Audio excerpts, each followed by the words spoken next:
I know earlier I was kind of like, I don't know, not feeling like I wanted to do it or anything, but I think I'm gonna try it. I'm gonna fight through it.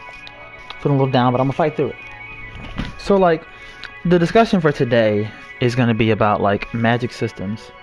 I don't know that maybe a topic that is maybe hard to explain or just be I don't know. We'll just get right into it.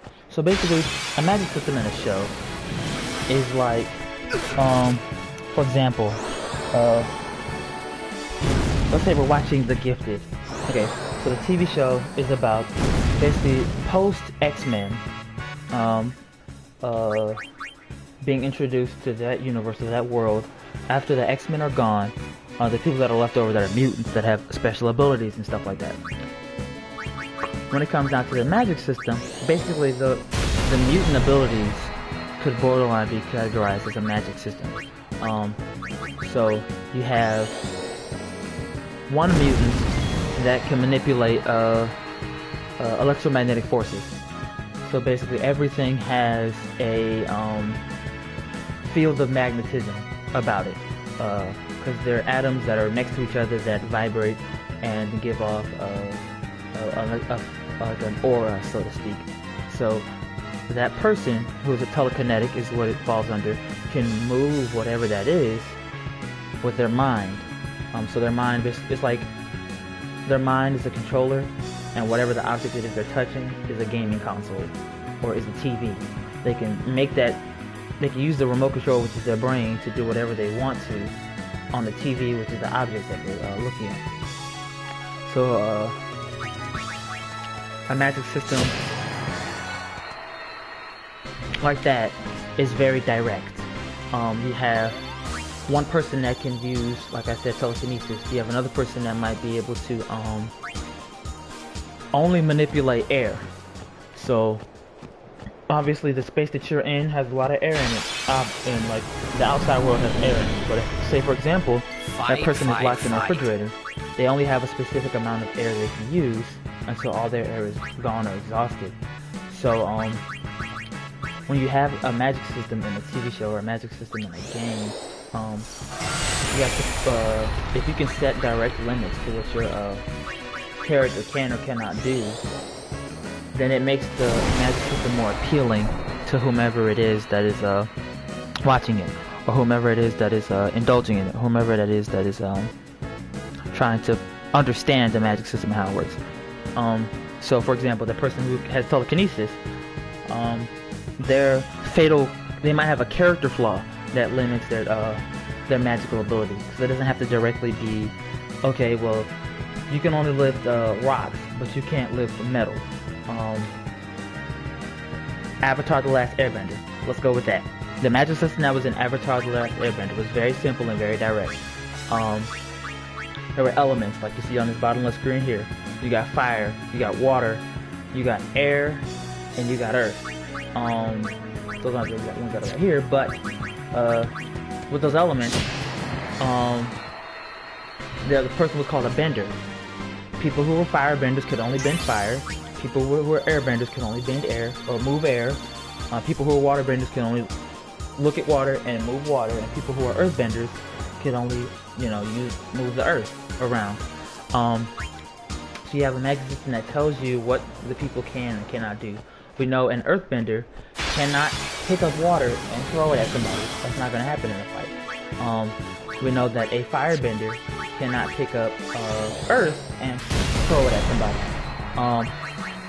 But the thing that was interesting about Avatar: The Last Airbender was that you had one character in the show that was able to do everything. But what you had about that character was that they were not able to move every element all at once. We had to watch the entire TV show to be able to understand, to be able to comprehend, to be able to see that character who had the ability to use all of the magic in that magic system. We had to watch the TV series to be able to see him and his character growth and development, be able to implement all the different elements. Hey Chip, how's it going? So his name was Aang or whatever. So the Avatar was supposed to be the one guy who was supposed to protect the world from all the people who decide to use their magical abilities or elements to be able to do harm to other people. His goal was to bring peace to that world and to protect people. So, from what we understood, he was the only person in the TV show that was able to use all 4 types of magic: air, water, earth, and fire. However, he started out with air. As the TV show and the journey went on, the first season he learned how to use water. Second season he learned how to move the earth and use earth bending or earth magic. And then earth, wind, and fire is funny. The last season we weren't able to see him completely develop into being able to use the fire element. He was only able to use it really late in the TV series. So basically, you have a magic system. I start from the beginning, so it kind of makes sense. Magic systems and shows are basically like the rules in which the characters in the TV show have to follow in order for them to use their superpowers. So one character in the show is able to use all 4 superpowers, like earth, wind, fire, water. What makes the show interesting is that first season you have air, because that's what he was born with, being able to do that type of magic. Second season was earth. He had the most trouble with that because it's opposite of the air. And that was interesting to see and an interesting dynamic to watch evolve and kind of like take place. Then you had him learn, I think also in the first season he learned water. Second season it was earth.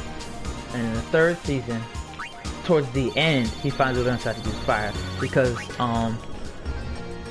in the first season, he comes into contact with it, like with fire, the element itself. And he learns it from somebody who's a guru about it. And one of his friends that he's traveling with, he ends up accidentally burning them. So from then on, he makes a vow to himself to never touch it and never learn it again. However, because he did that, the storyline was able to introduce another layer to one of the magic systems that already existed. It's kind of this deep. I know this is like thorough and this is very like may not be interesting for everybody, but it's something that interests me. So we have earth, wind, fire, and water. So each element has layers to it, and we were introduced to that first layer of water in the first season. So obviously with a person being able to be a waterbender, they are able to pick up water if they see it and kind of move it to another location, or move it around, or use it to hit somebody, or use it to slap somebody, like in a fight. But because the main character that was able to use all the different elements accidentally burned one of the characters that was only able to use water, we see that character dip her hands into the water, and the burn marks that she had on her hand, she was able to heal them, and she was able to kind of like recover from the burns that she received from the main character.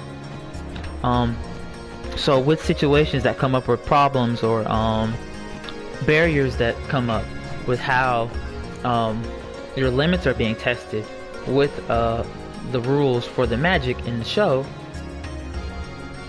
you're able to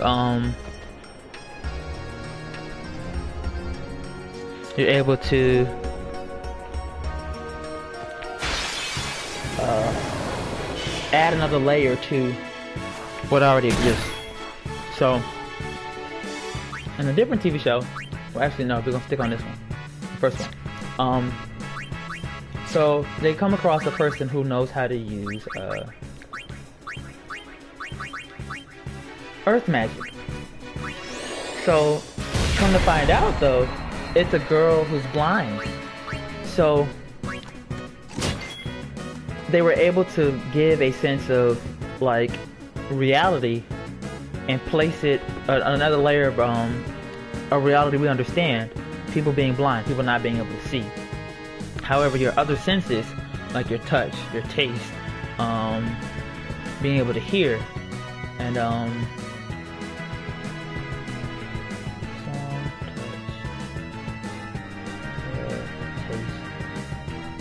smelling. Okay, so we got that.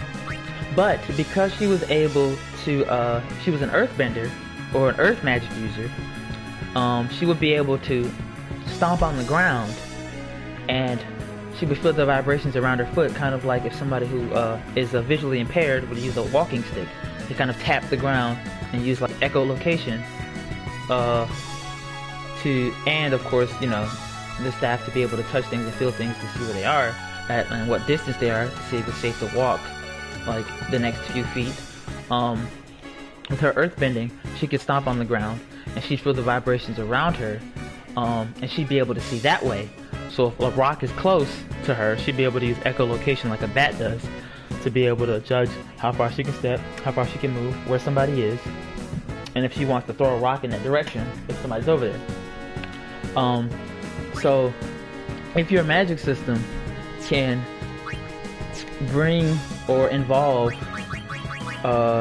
other layers of something that people can understand or people can resonate with or people can like make sense out of, then it seems more realistic and people feel more immersed in the world that you just created. So in the that character who was blind was trapped in one season. She gets trapped and captured by some people who were hired to capture her and bring her back to her father. She wants to be an independent girl. She's a rich girl, so she's like, I want to be independent. I don't want to feel like I have to depend on my dad. I don't want to feel like my dad has to coddle me all the time. Her dad didn't realize that she was a very good earthbender and that she uses earthbending to see. The dad just couldn't put it past her. It's my daughter, and she's blind, and she's vulnerable, and I need to protect her. She kind of wants to branch out on her own. So these people that capture her are sent by her dad, and her dad, they put her inside a metal cage. What they didn't understand though is that because this girl is blind, she's more sensitive to the earth than the average like earthbender is. So if a regular earthbender steps on the ground, they might see like literally see because they have their eyes. They could see as far as they you know their eyes allow them to, but they're not able to feel as well as the blind person would. So she's inside this metal cage and she hits the metal cage with her hands and stomps on it with her feet, and she notices that there's pieces of rock inside the metal, the cage that she's inside of, because the metal wasn't purified or refined. So she can feel the little pieces of rock inside of it. So she understands now that I'm able to use what I already know, which is my earthbending, to take something that I shouldn't be able to move and shape it how I want to, because there's pieces of something I can touch or move around inside of it. That would kind of be like if a person who's using water, let's make it a little easier this type of way. If let's say for example, a person has a water gun. A person using a water gun can tell if there's water inside of their gun or not. It feels heavier when it's full with water, and it feels lighter when it's, you don't have enough water in it. So she was kind of able to sense that there was a little bit of water inside of her water gun. And she said, well, I can use this little bit of water to do a lot with. So she's inside this metal cage and she can feel little pieces of rock inside of it because she's able to use it to move rocks around. So she hits the metal doors and the metal doors start to bend. And like, because that is something that no earthbender's ever done in the show, it's revolutionary. And it also shows that there's another layer to the magic system in the TV show. So being able to kind of being able to add layers to what's already there, and being able to add layers to what exists, and to like allow people to be immersed in it with situations that they can resonate with that happen in our life in addition to that TV show, then they can you know really feel immersed in the show and feel like they're a part of the show. I feel like it resonates with them and like it's attached to them on a different level. My friend just posted on Facebook about how he watched, I think, an episode of the first episode of the new season of The Boys, and how he said he needs something clean to watch after all of that. I guess he's a little sensitive to those things.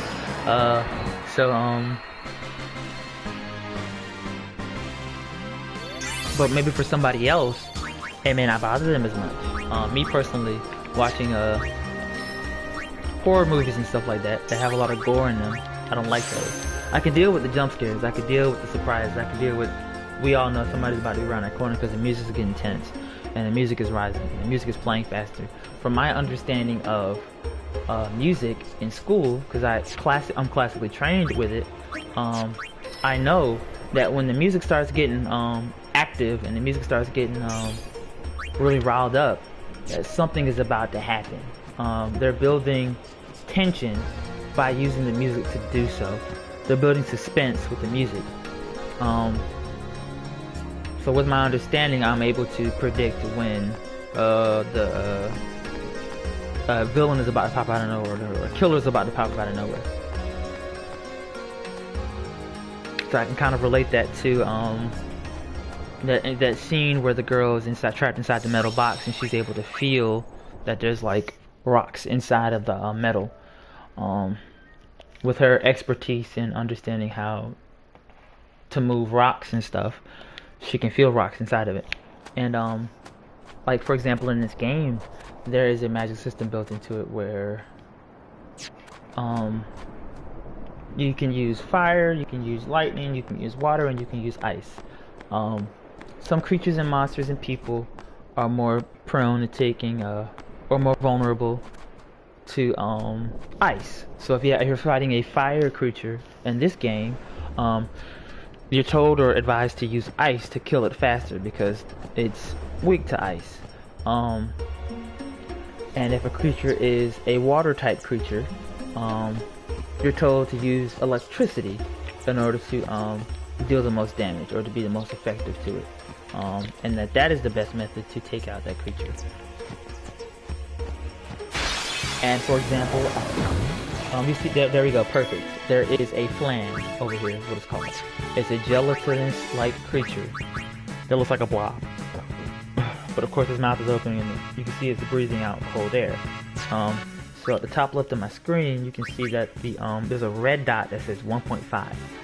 So that red dot represents fire. So it's telling me that if I use fire, I can do almost twice as much damage to it than I could if I use ice or lightning. I mean water or lightning, where it says I'll do half. And then where the white circle is, right next to the plus sign on that straight line on the top left, that plus sign represents if I hit it with ice, I'm gonna heal it. So with a magic system like that, I'm able to understand simply use this element to defeat this creature. But now we have at the top, at the words, at the very top of the screen, it says, the top left it says A, and then the name of it is Donald. That's the name of the creature. And then you have a description where it says very nimble, resistant to magic. If we go over to the left a little bit and then go down, we see that box that says info, it's HP, the numbers, and we see that fire and lightning would do almost twice as much damage. However, we have a description that says it's resistant to magic. So if we're going to use magic, it's not going to hurt it as bad as we think it is. It's going to do extra damage, but for example, somebody who's weak or starting out in the game, if they wanted to use magic to attack the creature, like this guy in the middle here, on the left side of the screen, his magic isn't as powerful as the guy with the yellow shirt on and the black overalls. So if he uses fire, it'll do 168 damage. But the girl right here with the white top and the purple dress, if she uses it, she has a little more magical power. So if she uses it, it's gonna do 300 damage. So like with magic systems like this, you're able to kind of really understand thoroughly what you can and cannot do, or that there's layers to the system. And it adds a little more depth, it adds a little more challenge, it adds a little more understanding, and gets you more immersed in this world, where you kind of want to be attached, you want to learn why. Like somebody who's inquisitive might want to understand, hey, why is this creature able to take a hit from a giant iceberg that comes straight out of the ground and survive, but when this guy walks up to him with a spear and just like stabs him with it, he just drops dead. It's really cool, and I like that they do stuff like that. Okay, here's some dialogue, so we don't let them talk. Good day, everyone. We can all learn a lesson from what has happened to the Crusaders. What was that lesson? Don't disobey what the religious leaders are trying to tell you? Have a hope of defeating sin.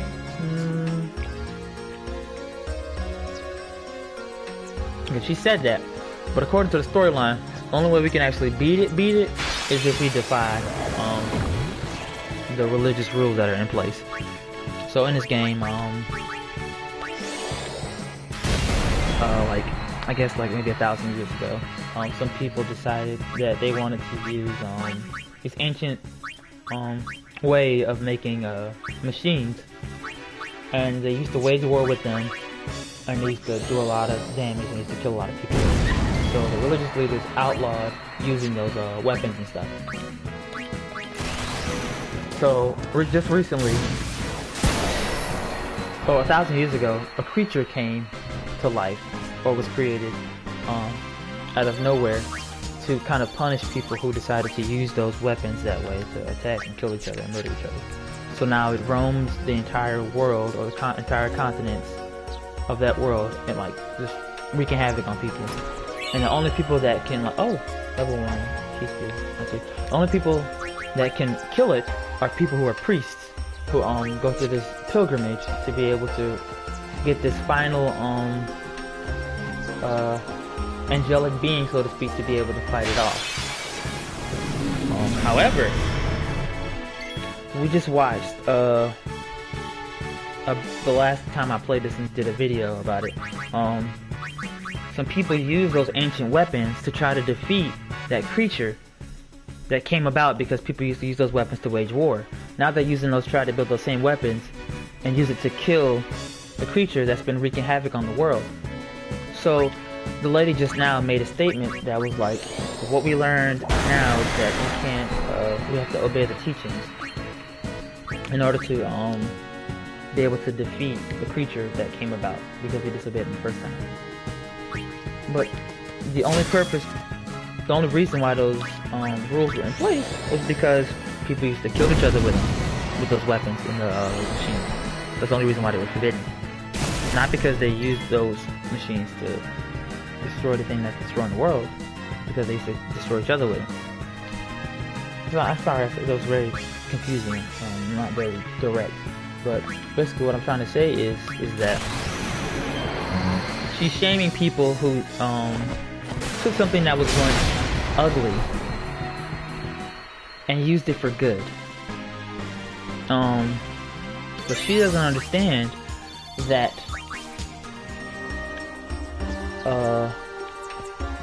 later on in this video game, or in the storyline of this game, the priest that I'm traveling with, the method that we usually use in order to be able to defeat that creature, we're gonna completely forsake that method and use a different method to destroy it, and destroy it permanently now. So technically, if anybody found out about that, or found out we did that, they would punish us for it.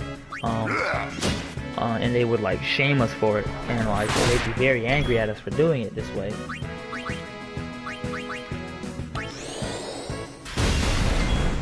And I can kind of equate that back to how in the other show I was talking about, Avatar: The Last Airbender, that one girl who was able to use her earthbending, find trace elements of the earth inside of metals, and use it to metal bend. The average person who understands earth bending would look at her and go, "You're misusing your power." When honestly, it's just a new way to do it that's not traditional. And because it's not traditional, it's forbidden.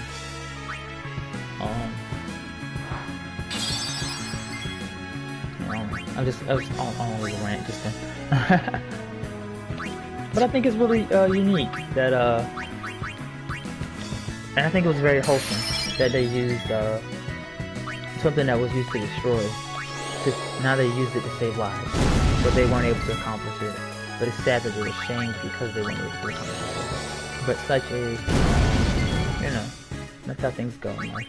When people don't have a complete understanding of why you do what you do, or why you experience the things you experience, or why you make choices, the way you make your choices. Some people will shame you because you didn't make the right choice that they expected you to make, and it's just like, this is the journey that I'm taking.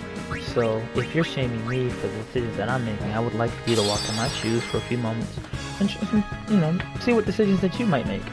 You know, it's pretty easy for you to be in your own shoes, to make your own decisions, or to be, not retrospective, but like, it's easy for you to be assertive to me about what decisions you would make if you were in my shoes, but you're still gonna wear your shoes when you try to make my decisions. That's where your mindset is at. So basically what I'm trying to say is, if somebody understands, or if somebody hasn't been in a situation where they have had to deal with substance abuse, and they've had to recover from it, and they learned how to recover from it, and they now are no longer dealing with that situation of substance abuse. Someone who has never experienced substance abuse might go to them and say, hey, you should have made this decision when you were presented with that particular substance. And it's like, well, that person who's experienced that could respond. I know, I'm not personally understand specifically, and I can't really, like, say this for them, but in response to somebody who doesn't understand, they could say, well, you know, if you were particularly in my shoes, in my situation, grew up in my household, grew up in my environment, and did the best you could with what you had, and this was introduced to you as a way to kind of let go of what you were dealing with, would you have been able to make the same, would you have been able to make a different decision than I did? I don't really think so, because you'd have to do it in my shoes. You'd have to feel all the pressure that I felt in that moment. You'd have to feel all the emotions that I felt in that moment. You'd have to feel all the past trauma that I felt in that moment.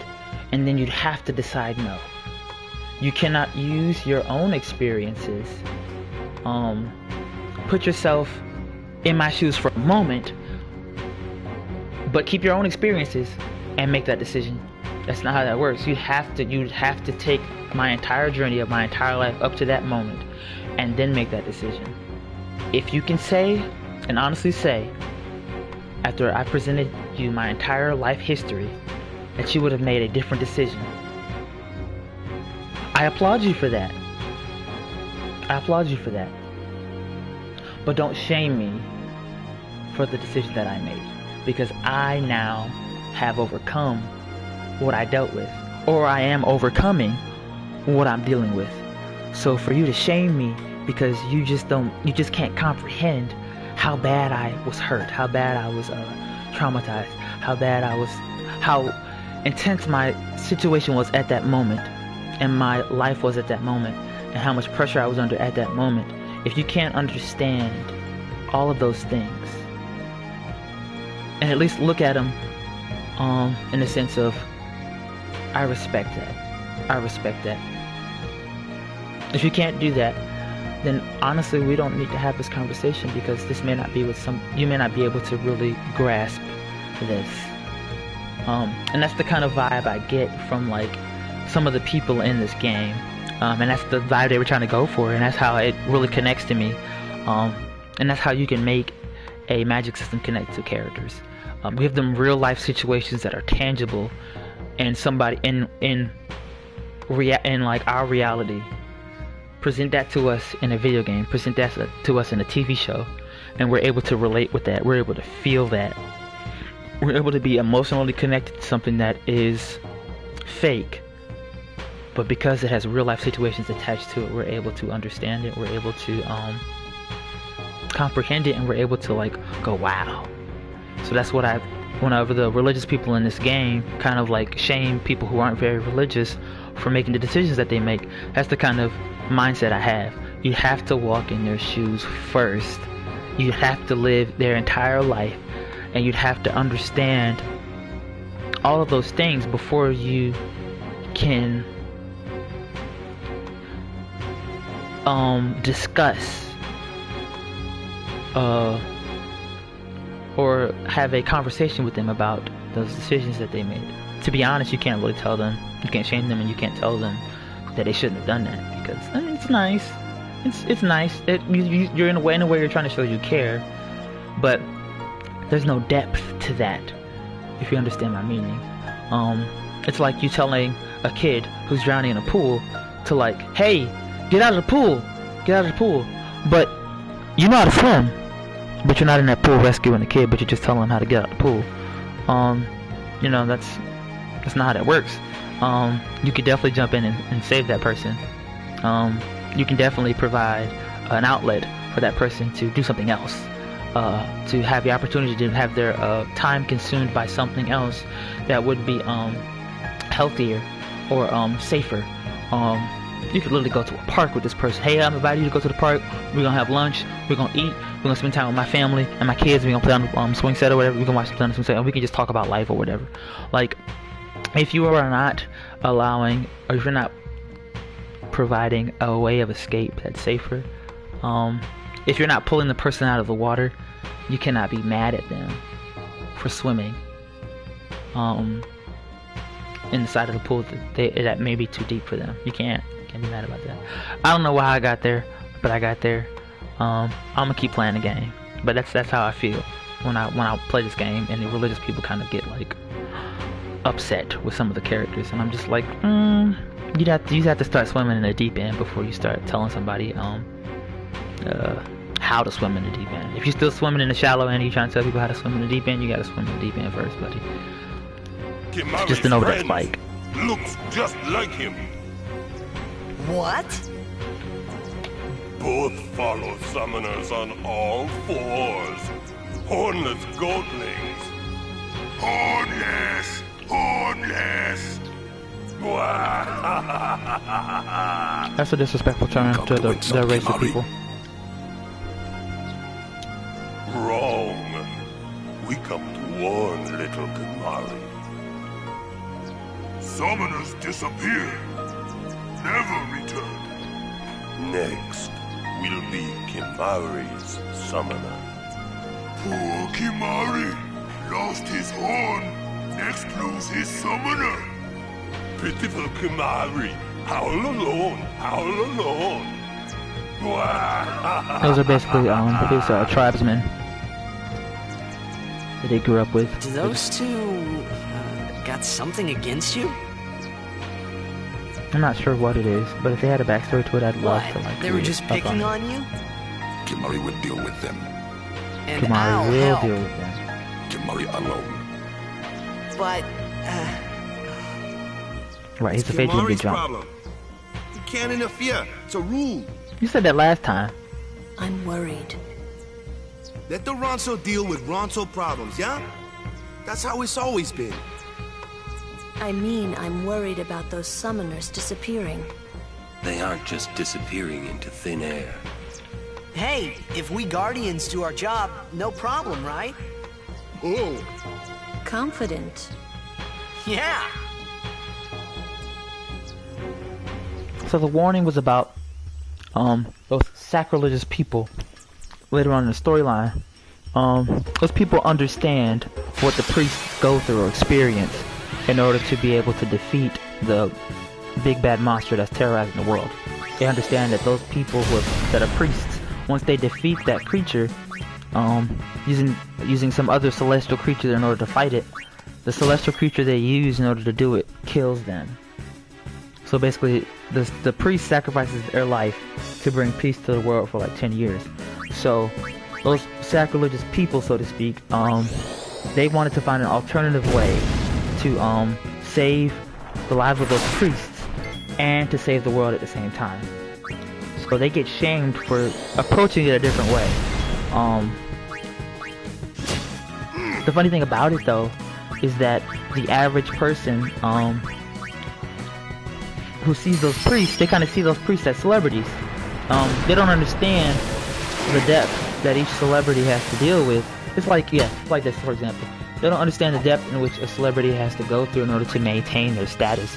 That we don't understand, the average person doesn't understand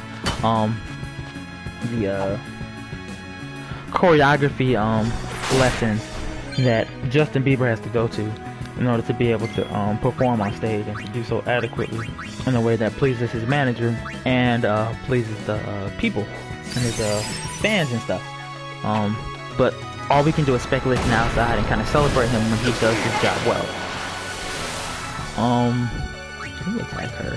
She probably gonna dodge it, yeah. So those people who kind of like idolize the priests, they don't understand that those priests have to make that They do understand it actually. They don't understand that the priest has to make a decision between one of the people guarding the priests. They have to choose one of them to turn into the magical creature that they use in order to save the world. The average fan doesn't understand that. So they kind of look at everybody else like, what are you doing? You should be allowing those priests to do what they do. Because they don't thoroughly understand the sacrifice that takes. But this particular group of people that I'm using in the video game to like accomplish this goal of like saving these people,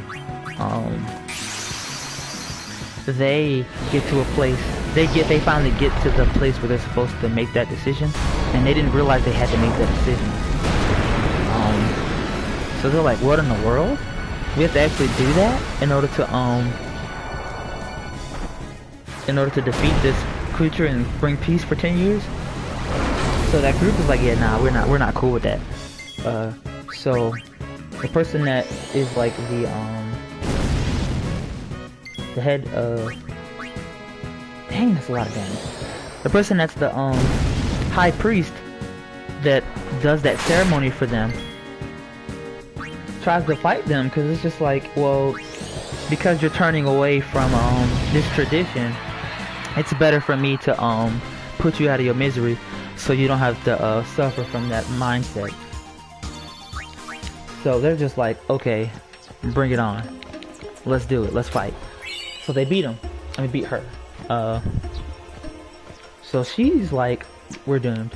Y'all just eliminated the only way we could possibly be able to save the world now.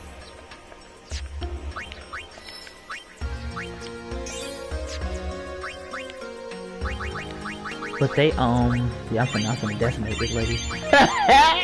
Okay, later on down this road, there's this other high priest that I'm about to fight. She should be over in the grass on the top of the hill in a second. She did her journey and she failed. She said she wasn't able to complete it. If she probably got to that point and couldn't make that decision, and was like, nah, I can't do that.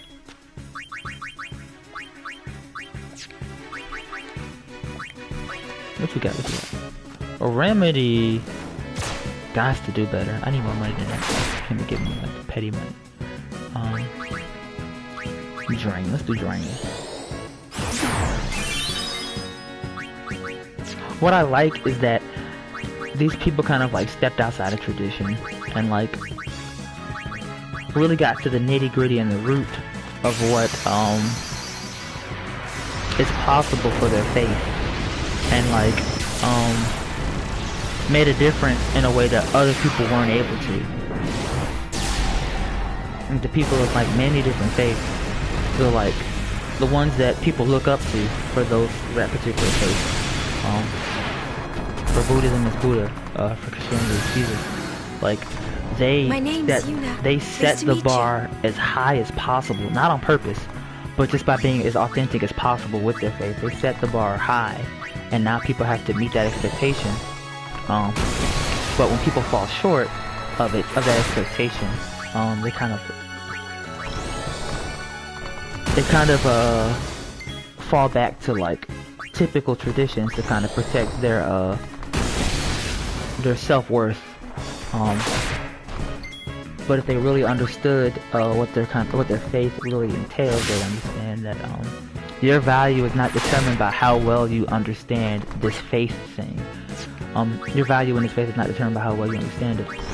It's determined by, first of all, you never have to worry about your value being less than because you don't understand it to its fullest extent. The whole point of the faith is to just take the journey and to tell other people about your journey, even if they don't particularly believe in applying your faith to their journey. They're inspired by just hearing you talk about your journey because you have that faith. So I'm glad. It's kind of cool to see how these people they take their faith, and even though they might be shamed for doing it a little differently or approaching it a little differently, they still take it, and it still inspires people in a way that, and makes a difference in a way that nobody else is ever able to do before. And that is so cool, and I love that. Hold on a second, I feel like he's a bit too weak. And that is the whole purpose of religion. To allow it to make a change deep down inside that's different from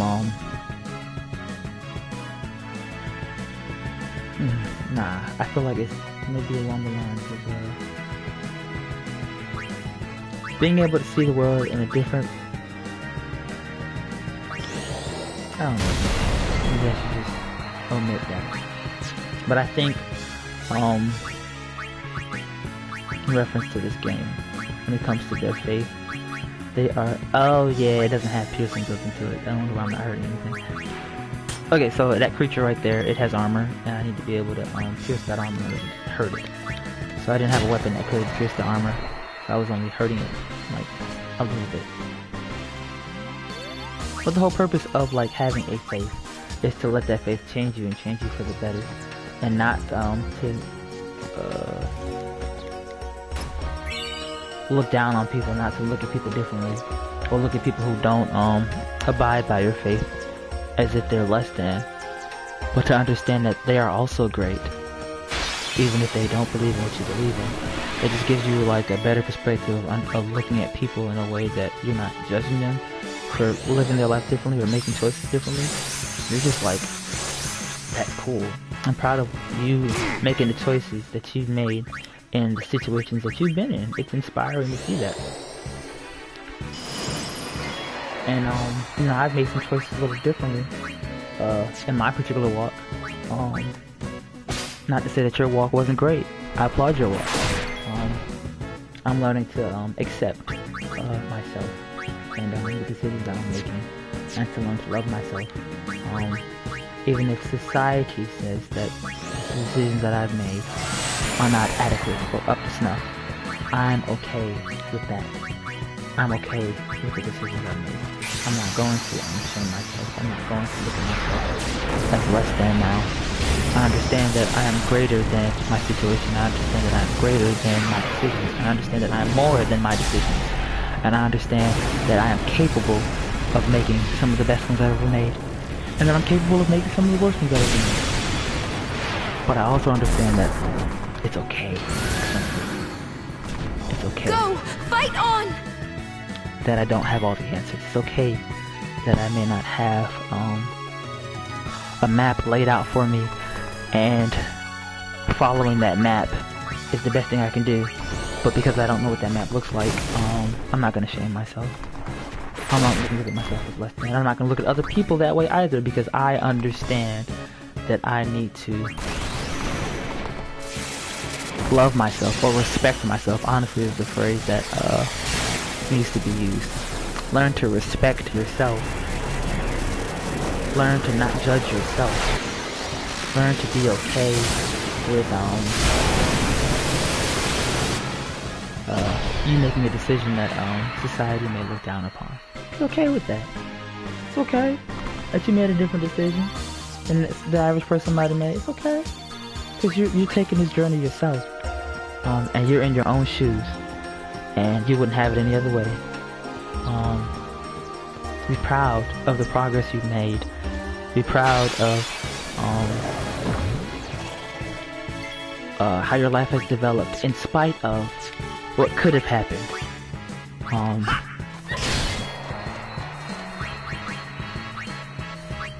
It's a beautiful thing. It's a beautiful thing.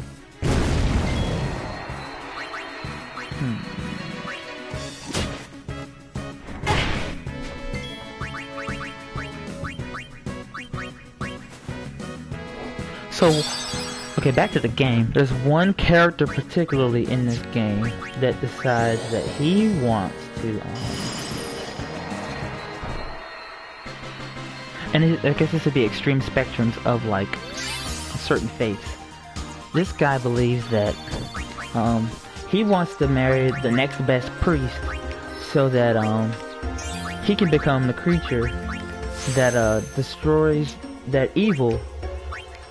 But then after they destroy that evil monster, they become the evil monster. So he's like, well, I'm gonna do that, and in order to bring peace and joy and love to the world and save the world, I'm gonna just wipe out everybody that's in it. So it's like that's not how that works, buddy. That's like you not that's like you not coming to terms with life and all the things that happen in life. This lady right here, what is her name? Okay, she's an actress, a voice actress. Gosh, what is her name? What's her name? I just looked it up yesterday. What is her name? I love her. She's so cool.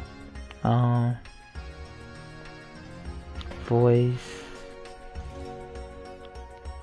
of Belgamy. Cause that's her name in this game. Look at me. Cree Summer. Okay, Cree Summer. That is so cool. Cree Summer is so awesome. She's been a voice actress for many different TV shows. Let me see.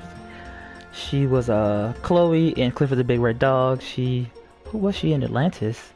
Who was she? Let me see. Oh, she was Princess Kita. That is so dope. She was the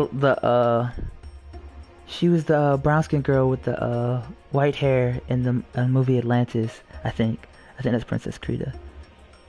That's so dope. That is so dope. I love her. She's amazing. Her voice, it just, I don't know, it hits different. It has like this like timbre in it, and it has like this like level of class in it that just demands respect. I love it. Meet again. I heard you took part in Operation Mihin. And it's soothing and relaxing. You've seen that Machina aren't the answer. In the end, only summoners can hope to defeat sin. You are right. I must train harder. Girl, I can help with that. You don't want to fight me. Like. You don't want to fight me, lady. I propose a contest of aeons.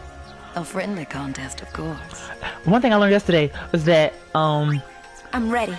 Aeon, no, okay. That's the spirit. But before we begin... One thing I think about I have healed wow, your Torres, aeons. don't bite your tongue. Well, shall we? I love her voice. It's so cool. It's like and it has like a dash of like seduction in it.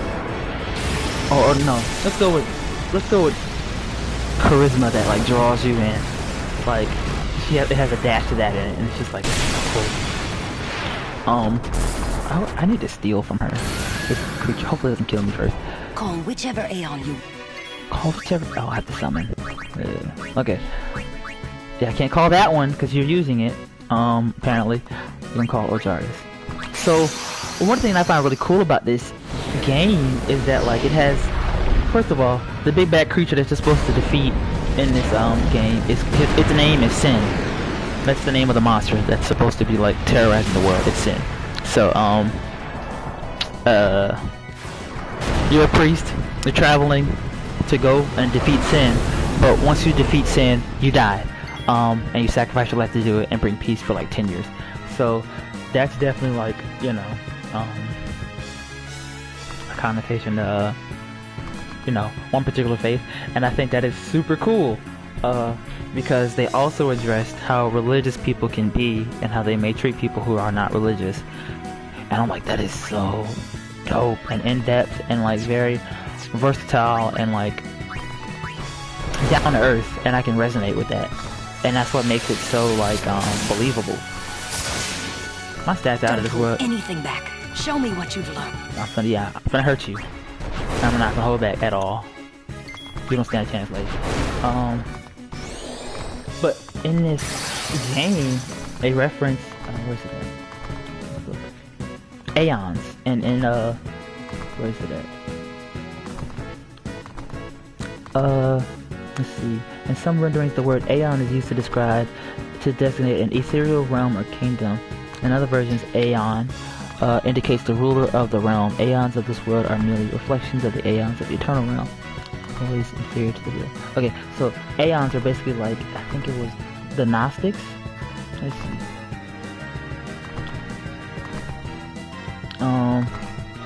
The Gnostic view of Godhead borrowed heavily from the creation saga preached by Plato, circa 428 BC to 348 BC, is used to basically reference what aeons are. So aeons are supposed to be like supernatural beings that like exist in the sky, and in the clouds to influence things that happen on Earth. Note that if you used haste, how is that? It may use magic. Use Adol kind of. Okay, so Adol is I named my creatures supernatural names. Anyway, okay, select abilities in the Aeons menu to find a list of new abilities your Aeons can learn. For example, if you teach Phoenixes the ability to cure, it can heal itself as well as fight. Cool. Oh, you missed. Immune sensors. I don't care. Oh. Damn. Oh. Didn't stand a chance. But I think that's cool. Stop. That is enough. They had like the Christian connotations, and then they used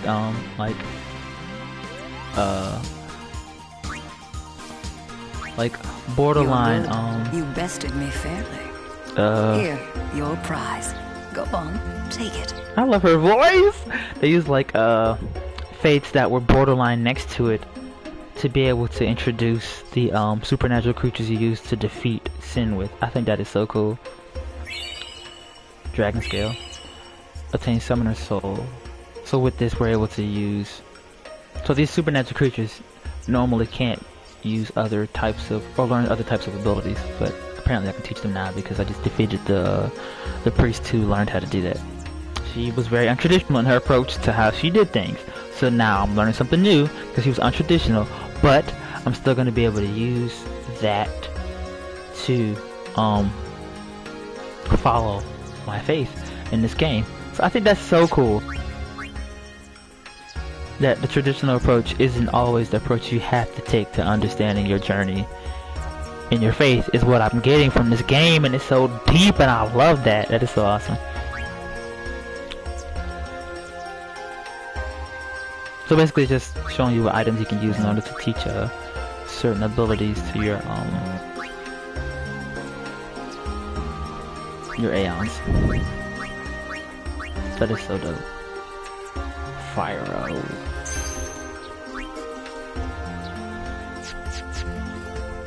I look forward to meeting you again. Till next time, Yuna. Till next time, Yuna. I look forward to meeting you again. Till next time, Yuna.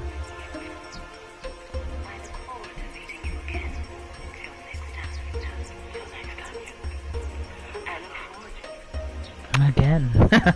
I look forward to meeting you again. Until next time, Yuna. Her voice is so iconic. It's so dope. Oh, please let me adjust my stuff. Abilities, Phoenixes. Yes, this is exactly why I grabbed all the smoke bombs. So I'd be able to do that. Dark attack.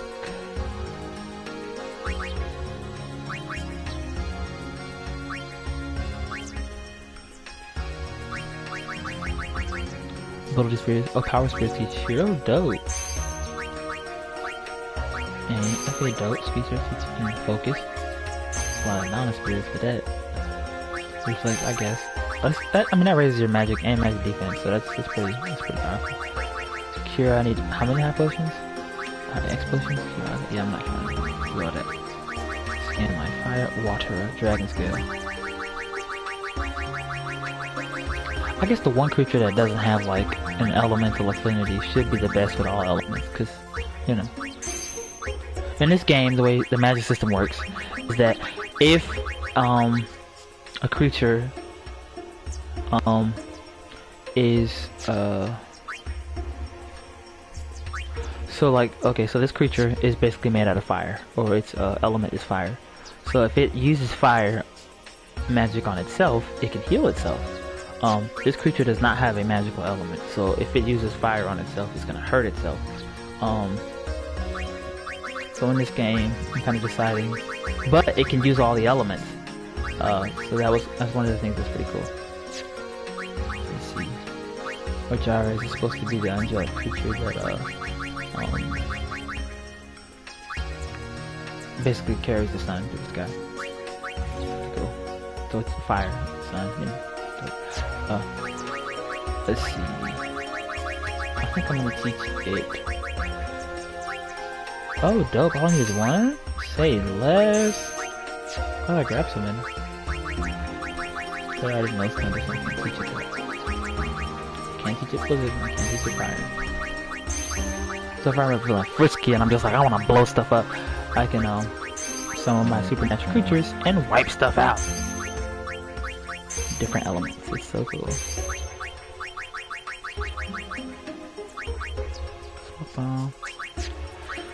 I want it to learn Dark Attack.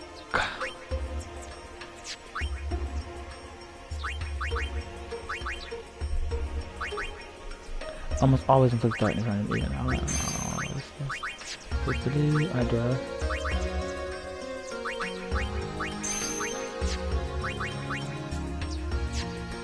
Yes, I want to save a few of those. I don't know if I'm gonna let you do that.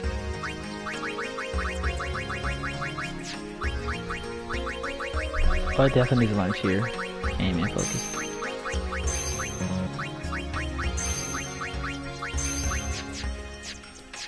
Alright, let's keep going. It's over here.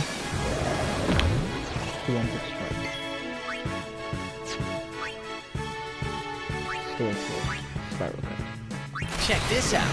Check this out.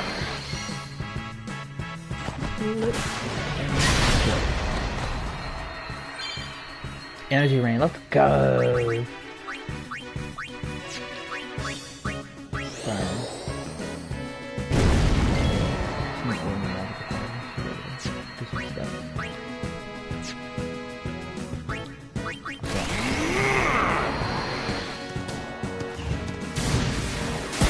Out of here. So those two beast men that look just like that character, I have to fight them later on in this game, so I need to make that character strong. That's on my team, so he'll be able to fight them off. Because they're pretty powerful. They have valuable items too, so I also taught him how to steal, so he cannot steal stuff from them. Because you can be a thief in this game. You can steal from monsters, like, it's not like, you know, it's like stealing, it's like stealing shark's teeth from a shark. If that shark was wearing like a necklace of its own teeth. Magic defense here? I mean, I guess I could use that. Cause like, I need it. I'm a magic defense guy. I'm a magical guy. I chose to have magic as my potent ability to specialize in, so I could definitely make use of that. Dope ski on a mope ski. Let's get out of here. I love this song. I love this song. This is actually my alarm. The song that is playing while I'm walking down the street. Every day when you're walking down the street, and everybody that you meet. Okay, let's see.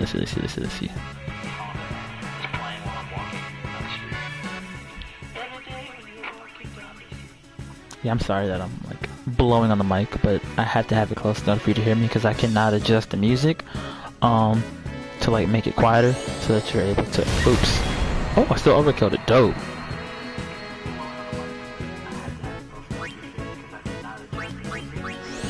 Great. That sounds great. The audio sounds great. Okay, here we go.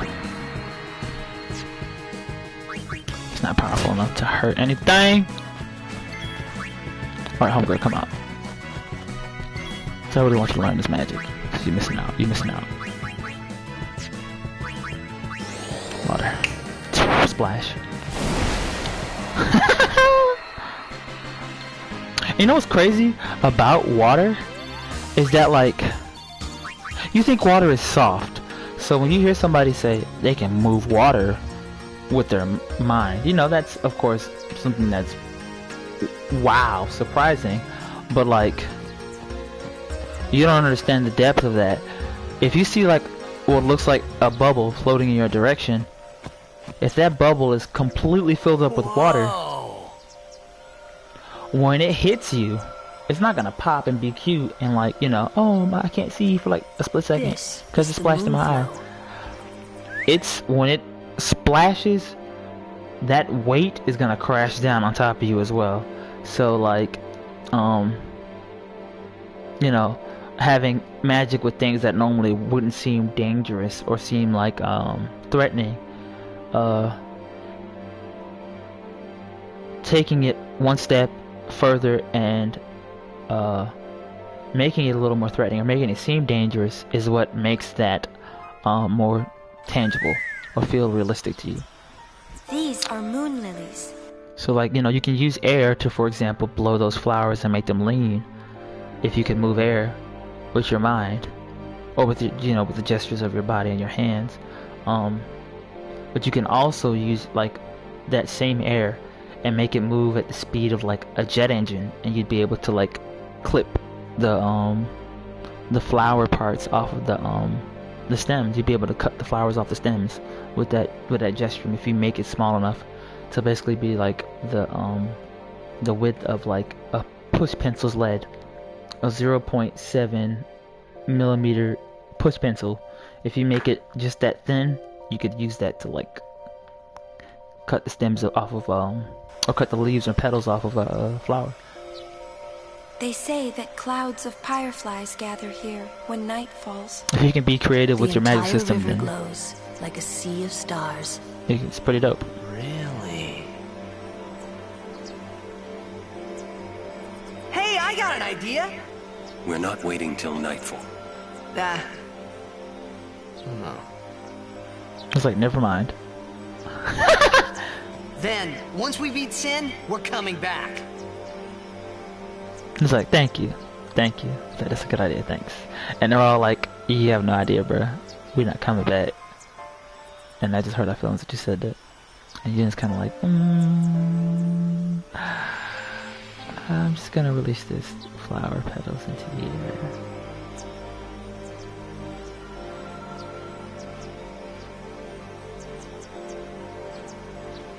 So he doesn't know that she, as the priest of that group, is gonna have to sacrifice her life in order to save the world for 10 years. So he just said we that better hurry or in we'll his miss the shoe naivety. puff. Shoe puff? That's some kind of boat? But they all know. Everybody but him knows.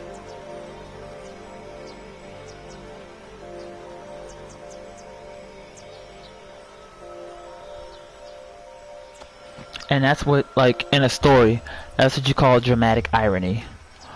Something that the viewers know, or that certain characters know, but one of the other characters does not know. And that information constantly presents itself to you, but doesn't present itself to that character who's oblivious to it. So that's what also makes this story more like deep. And for me, for like playing it the first time, it made it deep. So like, even if you know that, you can't like feel that situation until you get to that particular part where we have to talk to this lady and she tells you, hey, you gotta do this in order to save people. But we know you're gonna lose your life in the process. So basically 2 people die. Save the world for 10 years. This is a shoe puff. Whoa! Let's ride! Come on, let's go! All right, we board soon as we ready, huh? I bet we do. Oh, what's up, Owaka? This guy right here in this like crop top and vest. He is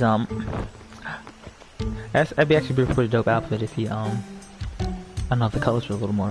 I think think it's pretty cool actually, to be honest. But anyway. I'll walk at your service. Let's see. You don't have to be perfect to wear your outfit. It's a cool outfit. I don't want anybody to tell him otherwise. I'll get that then. I'll switch hitter. Oh, okay. Snake head. Oh, this is the good stuff here. But it has no piercing in it, so if I ever want to hit one of those armored creatures, it's not gonna hurt it very well. That's good too. I'll equip that because Mithril is a good element. Emerald. Let's go. They got all the good stuff. Poison ward and null shot. Where were you? Where were you like 2 roads ago? Because like I definitely could have used a poison or an antidote shield to prevent myself from getting poisoned. But it's fine. Oh. It's fine. My feelings are hurt, but it's fine.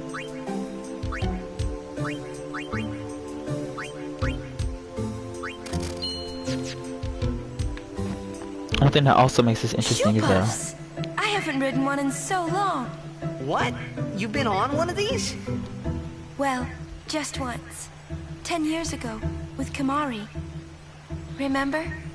Shoop-off shook, Yuna fall in water. Shoop-off scoop up Yuna with long nose. Yuna jump in 3 more times for fun. Kimari worried.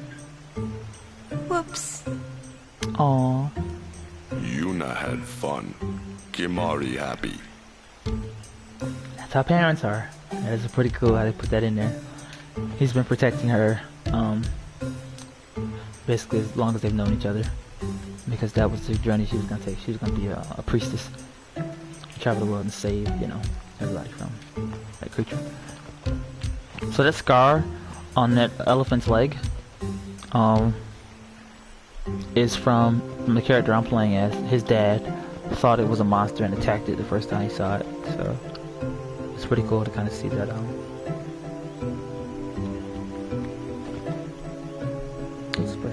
Need anything? Oh, you got items. Okay, armor. Let's see what you got. Let's see what you got. See. Thanks. Oh, do you got items? What kind of items you got? Because you got the same stuff he got. I don't really care for what you got. Yeah. Potion. You got the same stuff. Like, how much she charging? I wonder is it influenced by how much I donate to that guy that was outside. You say I'm mocking about teachings? Nonsense. Nah, they don't. So in this game, now that I think about it, as you talk about how like certain machines, or certain machines made in the old design are okay to use and some are not okay to use. But honestly, the weapons are the ones that aren't okay to use. Riding sheep up is free because the temple pays for it. Oh, cool. 10 years ago. Ah, a history lesson? Jack saw his first shoe puff here. Surprised, he drew his blade and struck it. What? Why? He was drunk. Thought it was a fiend. Oh, brother. He did have a drinking problem. We offered all the money we had as an apology. Jecht never drank again. Oh, wow. But it would seem that shoe puff still works here. So he stopped drinking, and in this game, like the last basically chapter of the game, we saw how there was a cutscene with the character I'm playing as talking to his dad like, you should stop drinking, and he was like, everybody says you're not good at playing water polo anymore, and they call it blitzball in this game, and he's like, why is that? It's because you drink all the time. Not as good as he used to be. And he was like, so let him talk. And he was like, why don't you stop drinking, little kid? He's like, I can choose to stop drinking whenever I want to. And he was like, why don't you do it now? He's like, what'd you say to me? He's like, well, you just said you could do it. He's like, maybe tomorrow. So to kind of be put in a situation where his the decision he continued to make affected two other people directly that he cared about or were like taking a journey with. He kind of looked at it like, oh dang, and spent all the money they had to fix it, to apologize. So you know they might not be able to eat now. And he's just like, dang, I caused this kind of big an issue to the people that I cared about. So like out of like respect for them, he made the decision not to do that anymore. And because of the trouble he actually was able to like comprehend that he caused. He's like, I'm never trying to do that again. I don't ever want to put somebody out like that ever again. So that was in the game. That was his reasoning for stopping. So it was nice for the main character, the son, to see that come full circle, so that he can kind of like see, okay, so my dad did stop one day, all because of that situation, and so he does have a heart, or he does not that he does have a heart, but you know, like so he does care about things that I didn't expect him to care about. Bad idea, yes. Please, we beg of you. Impossible! Impossible! What's wrong? This guy won't let our chocobo on the shoe puff. Ah, it is kind of big. It can scrunch It's just down. not fair. He does have a point, though. So what? We just leave him behind? Hey, I didn't say that. Just... It is no good. We will have to find another way. We will find a ford where we can cross on foot. Yes, Captain Sir. But that'll take days. Where there's a will, there's a way. Oh, boy. That's our captain. Yeah. Elma is built different. Poor Classico, the boy that just ran back there. There's a way. He has to run so hard. He's not Those very words adept stay at running. with me. I wonder how Captain Lucille is doing. This guy back here, in the back, I think I can press square to him. Oh no, I can't. Thought I could. He joined my blitzball team, or my water polo team. A fine taste. Listen, buy from me, and you won't have any problems down the line. Okay. Flying tongue, sensor, ice ball, swim lanes. Oh, dope. Blurry moon. That's expensive, bro. What you got? What you got? You got items?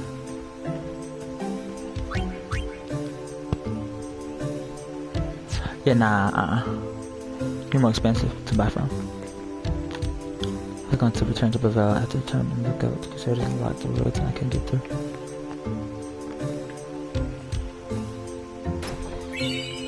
5,000 gil. I still don't want to spend that much to buy an item.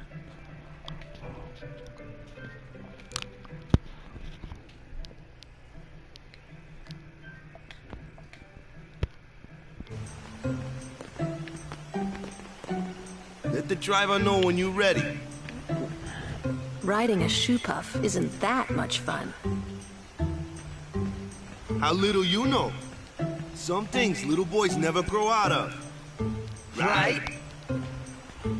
It's like...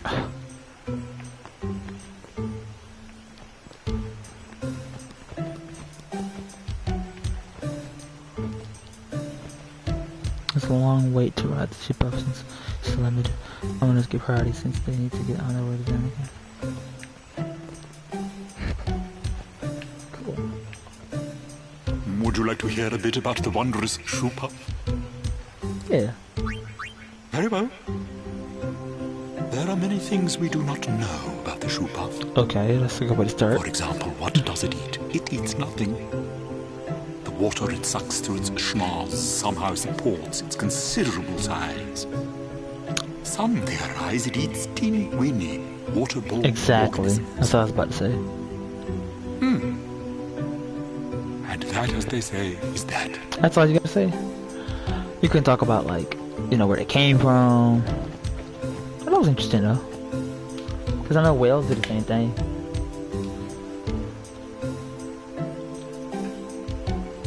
Yeah. Huge.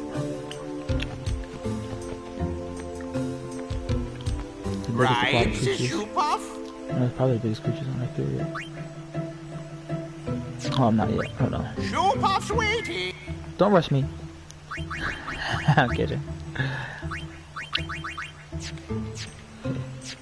What do I need? Lightning strike.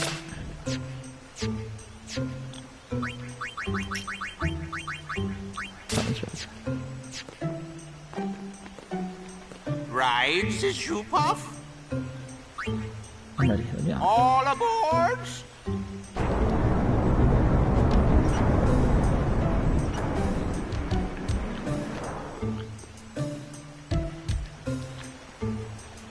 Shoe Puff launching.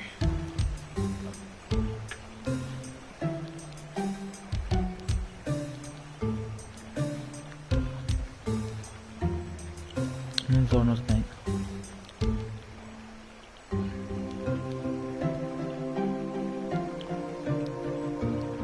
Hey. Huh? Take a look.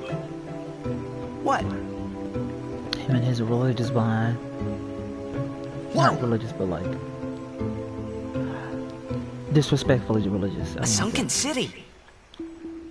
A Machina Very city, unsympathetic. 1,000 years old. They built the city on top of bridges across a river.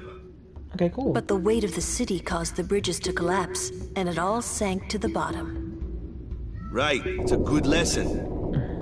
A lesson? Yeah. Why build a city over a river, yeah? I mean, people build bridges. Well, it would be convenient with all that water there. Nope, that's not why.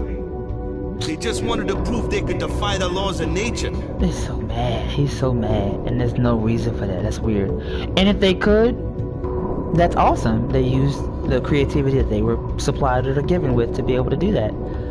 That's a beautiful thing. I'm not so sure about Exactly. that. I'm not so sure about that. They did it because it was convenient to have water there. And they did it for the other reason. Okay. What you gonna do, fight them? Yevon has taught us. When humans have power, they seek to use it. If you don't stop them, they go too far, yeah? That's not too far to build it on water. That makes no sense, see? And that's when people try to make logical arguments about that kind of stuff. It's horrible. Too? It's stupid. Like the stadium and stuff, right? Yevon, it decides which Machina we may use and which we may not. No, the people. So what kind of The Machina village may people we decide not that. use then? Remember Operation Mihen?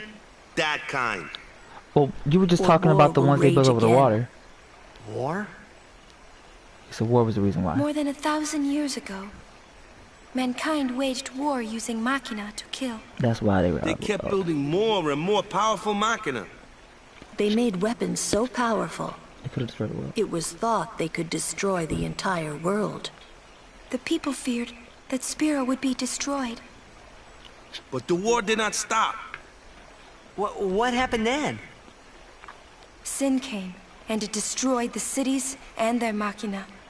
The war ended, and our reward was sin.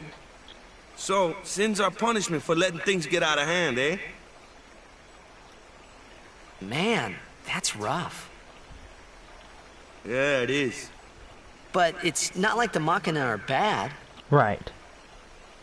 Only as bad as their users. There you go. That's the point. Because of people like the Albed screwing everything That's up. not the point. That's not it. You're being racist now. What could that be?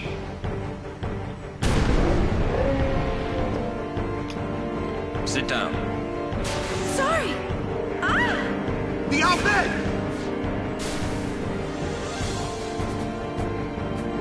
You're so racist just then. Went on good people. Boy, bye.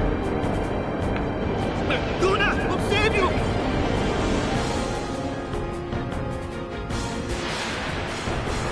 I'm cool how they kind of had it like affected by water and being in the water. That's the creature we fought that one time that captured the arena the first time.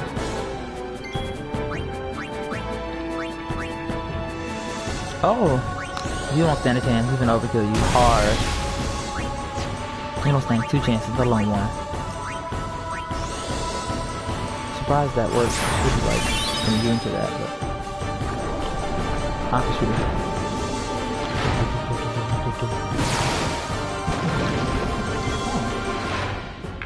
That damage is cute.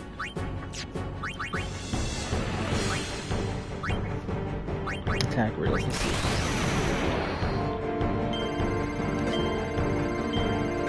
Oops. Hits. Spin cycle.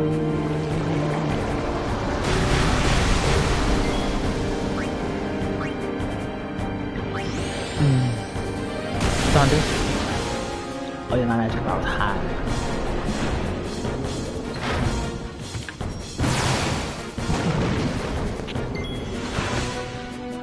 I'm at a place right now where I'm not judging you. I don't judge people for the decisions they make in their journey. I wish you the best. And I also understand that the scripture that talks about how like God works together for all things work together for the good of those who love the Lord and call according to His purpose. So basically, most people don't understand that you know, out of your bad, something good can happen.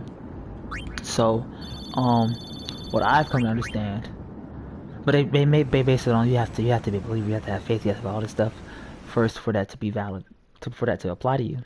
But I understand that it actually means that God can take the worst out of a situation that you're in, even if a decision puts you in that situation that you're in. God can take what may seem like the worst out of it and make something good out of it, or make something beneficial out of it. Like people who have been through substance abuse, they can now go to after they've completed a journey of recovery, they're able to explain to other people how they got out and to help other people get out. That's what the that's how that scripture could apply to people's lives, and how it can make a difference, and how out of the worst things that took place in your life, or out of the worst decisions you've made, great things can come out of it. So don't be discouraged when it seems like it's hopeless, or don't be discouraged when it seems like your decisions that you've made have put you in an impossible place to make good out of. You can make great change and make a great difference because of that, and a greater difference in somebody's life because you've been through that.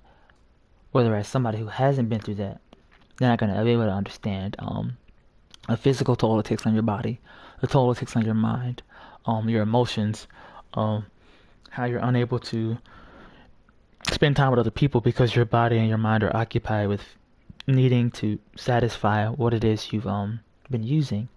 But once you know what that's like, you're able to resonate on a different level.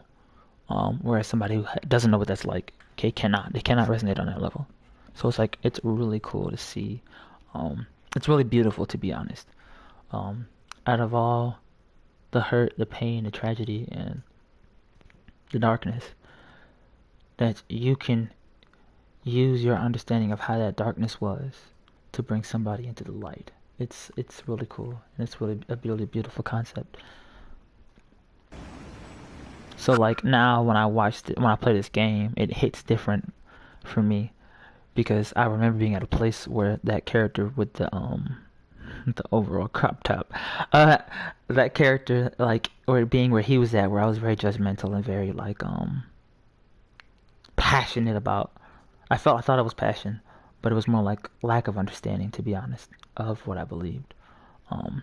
Now I'm understanding a little more because I'm taking time to personally evaluate myself, and how all that I believe applies to me, and how I can make a difference to people without shaming them for where they've been, but telling them that there can be more, and that they are more than what they've experienced, and how they can use what they've experienced to help other people be more than what they are experiencing. It's a beautiful thing. It kind of just like the pay it forward thing, where you do a good deed for somebody else, and they decide to do a good deed for somebody else as well, but their good deed is different from your good deed. because they were in a situation that required a different deed for them to fail, when you were in a situation that required you to do a different deed than they did. So it's a beautiful concept that kind of is like a ripple effect, and that's how it's supposed to be.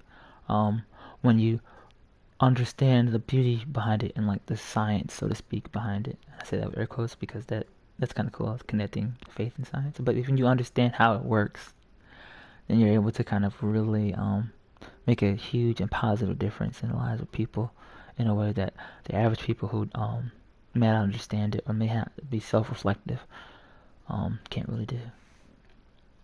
And that, to be honest, God really appreciates that. He smiles really hard about that stuff. He weeps happy tears. Okay, let's be done. Are you hurt? No, I'm fine. Those Albed. So racist. Is everybody okay? I'm sorry. We're all okay now. Yuna. I told her to sit down. Full speed ahead. Yuna.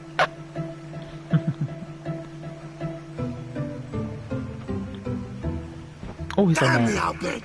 No, What do they want from us? Could it have something to do with Luca? What do they have to Yuna for? Wait, they're mad they lost the tournament. That's not why. The first time they captured wait. Yuna was to also save her again from the outcome that's going to take place because of the traditions that y'all have. Mad about Operation Mihen. Kind of like how, the Bible talks about there was this one lady who was caught in the act of adultery. First of all, she was caught in the act of adultery. Where's the man that she was committing adultery with too? He should have also been in it. So, but basically, like I said, they caught her in the act. So they were gonna stone her to death, and they was all standing around in a circle getting ready to stone her. Jesus is just drawing in the sand and stuff. So then he looks at them. He doesn't look up. He's just drawing in the sand, and he just says, "Well, anybody else who hasn't committed any sin at all, y'all can start throwing stones when y'all are ready."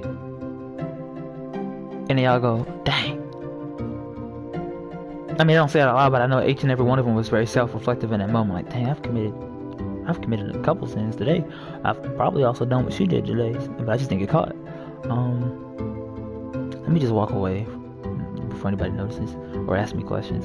So that crowd that gathered around her to stone her to death for doing it, because that's what the teachings were back then. They all walked away.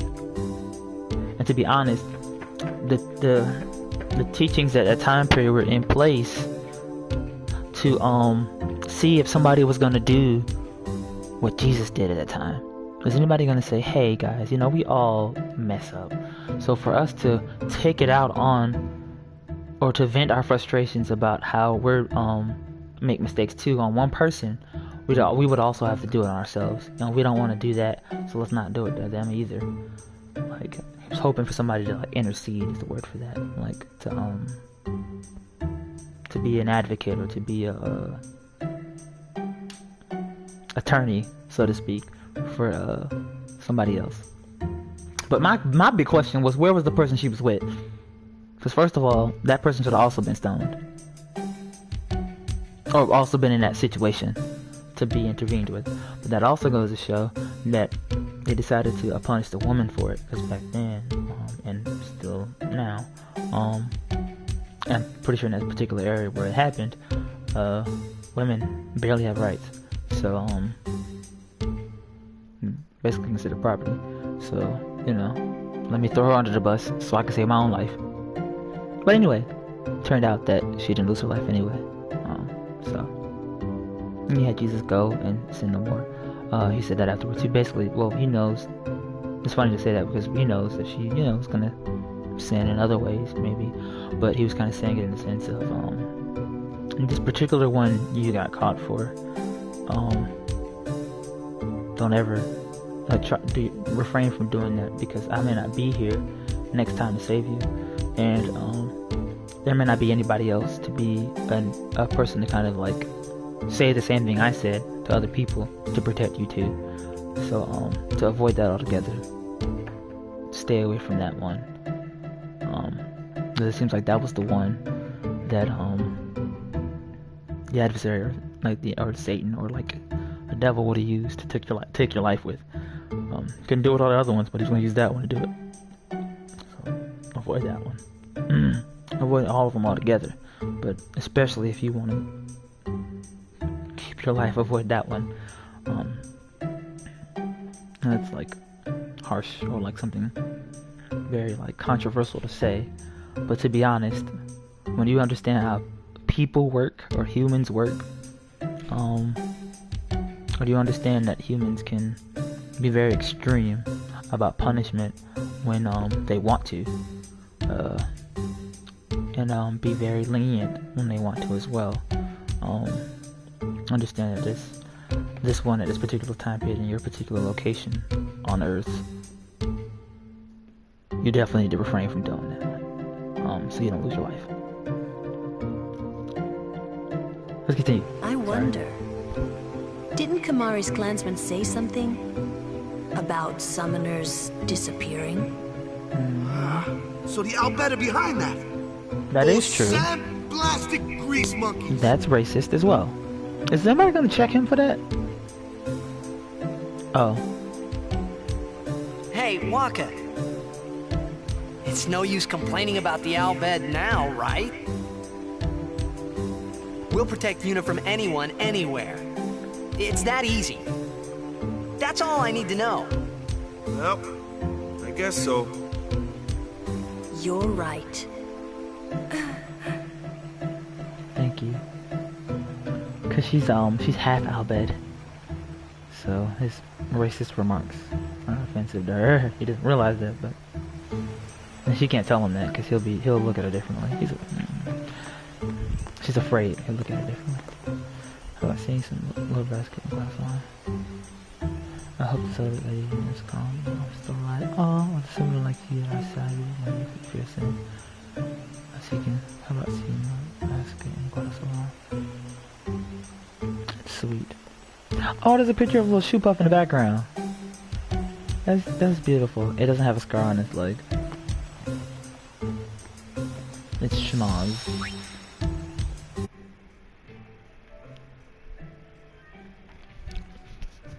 That person in that gown and that headdress is being very staring very intently at her. Oh, she's probably just a fan or something like that, you know, somebody likes. That's Lady. No wonder. Oh, okay. She's looking at her like one of the head guy of her city likes her, so she's looking at her from afar, probably also to avoid people being racist to her as well. Is standing over here kind of watching to see. I doubt those people would be, you know, take effort to be offensive to her because they're literally right next to the city where she lives. Keep watch, yeah? That'd be really weird for them. Looks like we're stuck here for a while. Looks like we're stuck here. Alright, now what you gonna say, Kimari? What you got? Kimari fail as guardian on Shupov. Kimari never fail again. Kimari fail is... That's inspiring. What did I just save? I did just save. I don't need to...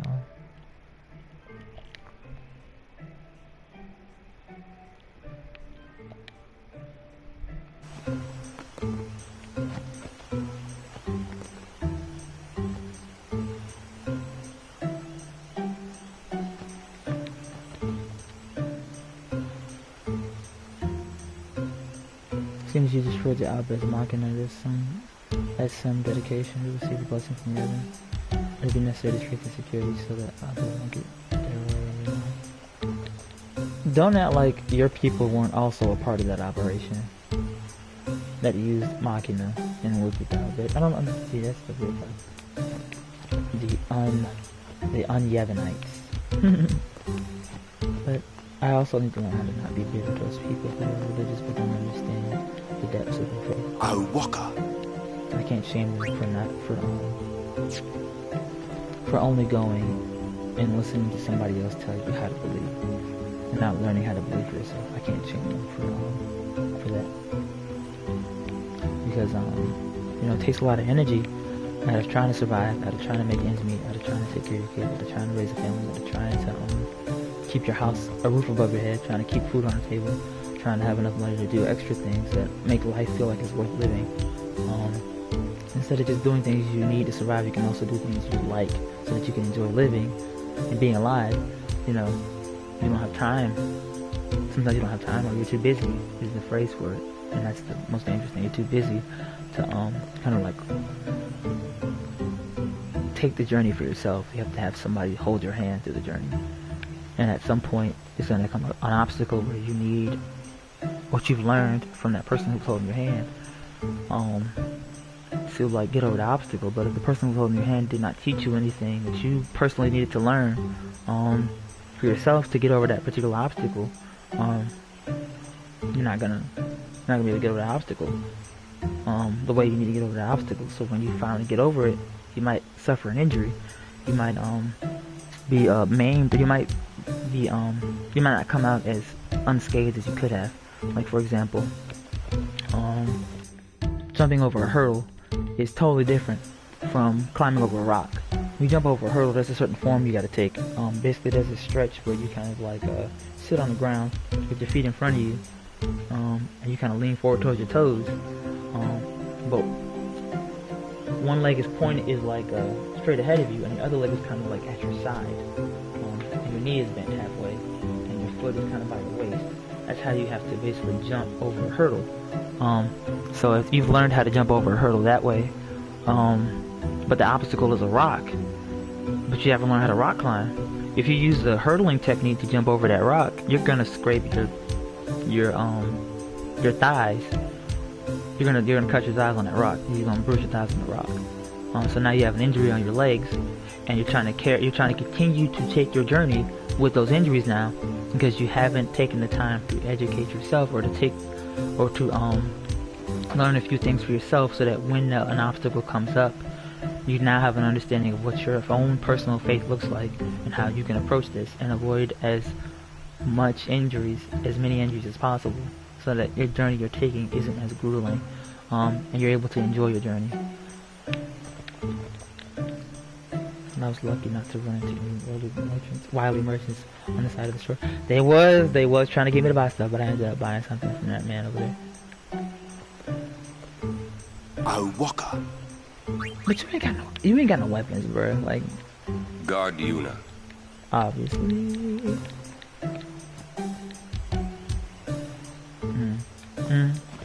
Oh yeah, she can be hired to play. You know, that's not anything. Water Salam is up ahead, but the path is infected with fumes. Unnecessary preparation before departing. He said, I sense that Lady Yuna was here. I can feel the warmth of the people. And the sense of a high sentiment love by everyone. Yuna embodies perfection. So yeah, in this game, the magic system is you have like fire, water, lightning, and ice. So being able to use those elements properly to be able to protect yourself, or to benefit you in battle is very useful. Alrighty, thank y'all so much for watching, and as always, gaming should be fun. God bless, Jesus loves you, take care, y'all have a great night. You are welcome and wanted here, just know that, and I'm so glad you all stopped by and came. Kinda wanna preface, if anybody has any responses to what I said during the stream, in reference to like faith or things like that, don't be afraid to respond in the comment section, but do so respectfully. Don't like have this like really,